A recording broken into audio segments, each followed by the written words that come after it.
So having laid out some general concepts, let's take a deeper look at how we use these formats. The big thing is conversion. So the key word in looking at XML multi-channel content, as I said, is conversion. In XML, it's easy to convert from one DTD to another. It's also easy to convert to other markup languages. So what is it that makes XML and PDF so flexible and useful, and why is conversion so important? Let's go back to the concept of multi-tool. With XML, we have a file format that is channel agnostic and can be used for different devices and purposes, including online publishing and e-readers. As mentioned earlier, it's a flat master file. With PDF, we have a different kind of flexibility. A PDF is platform independent, so it can be read on a Mac or a PC, even an iPhone. It can also be printed. So its flexibility lies really in how it can be used, not in the flexibility of the format itself. So, in fact, a PDF is valuable in some ways because it can be used and not altered. So let's look at the specifics of how this works. What can we do with XML?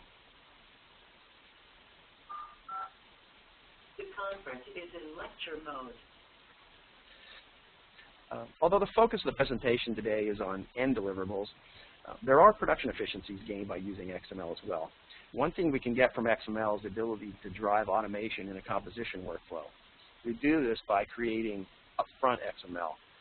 So creating XML before paging means that, for example, rather than manually uploading a Microsoft Word document into a typesetting system and manually performing layout and formatting operations, we can use machine-readable XML, which can be interpreted by the typesetting software in a black box environment, and then we can auto-page the content. On the back end of the process, we get an XML end deliverable, which can be transformed into various DTDs, as we talked about, and delivered through different channels. We can also create PDFs. And by the way, these efficiencies aren't limited to a Word XML workflow. Similar developments are happening with InDesign and Quark XML workflows. The most commonly used channel for the XML end deliverable, and one everybody is familiar with, is online publishing.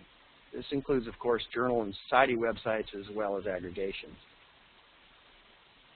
The reason that XML is so useful for online content is that the tagging of all the elements and parts and pieces of the content allows for full text search of content once it's posted.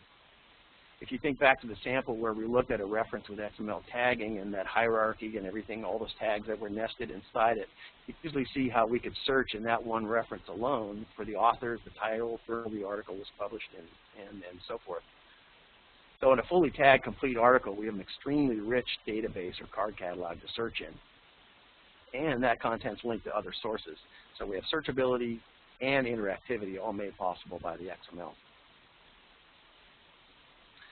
And because internal and external links can be XML tagged, we also have content that is fully linked within itself.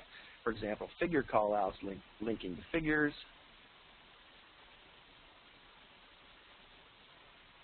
and in-text citations linking to the reference list, and references linking out to other online content. And this all works because we're easily able to convert the XML to HTML, the markup language of the web, using what's called XSLT.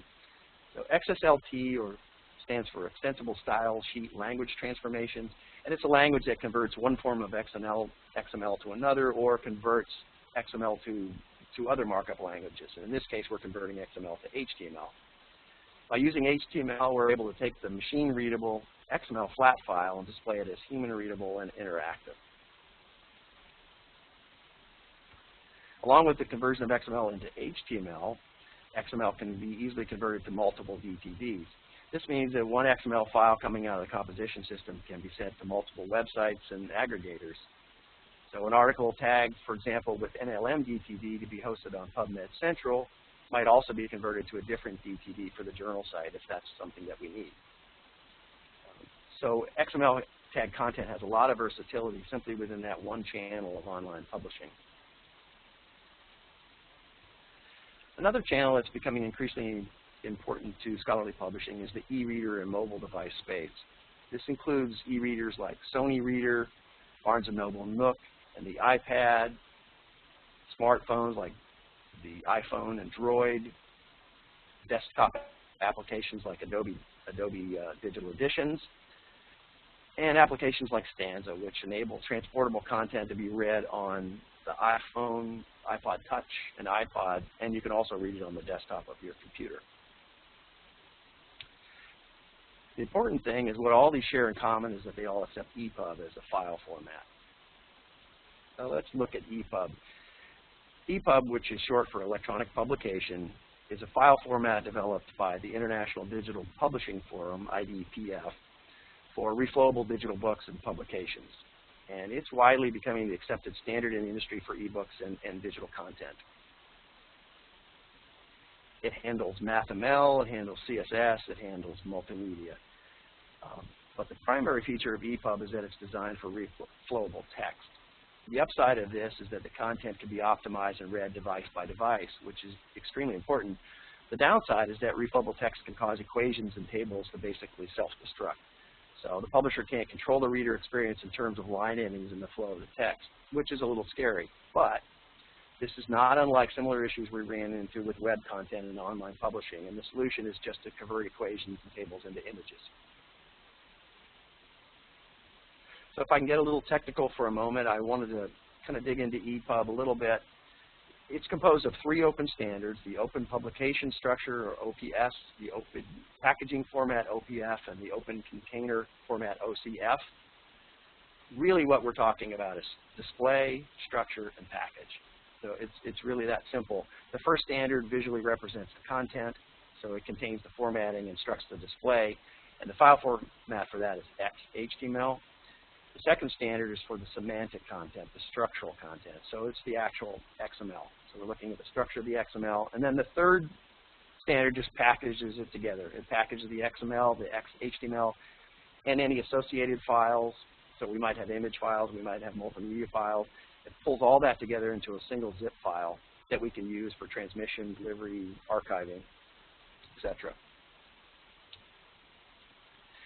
As we saw with online publishing, XML is easily converted for ePUB use as well. In a sense, what happens is similar to putting content online, but instead of the machine-readable XML being converted to human-readable HTML on a website, with ePUB, it's all contained in the same package. This is what makes it so portable from device to device. So we looked at the flexibility of XML and how easy it is to convert it. Another conversion we can make with XML is to PDF. This typically happens during production in a composition workflow, and it's pretty much a standard and deliverable. Of course, PDFs can always be created from a number of word processing and layout applications such as Word and InDesign as well. As I mentioned earlier, the file format of PDF itself is not flexible, but a PDF as a document is flexible in the sense it can be utilized in a lot of different ways. So let's talk about what we can do with a PDF.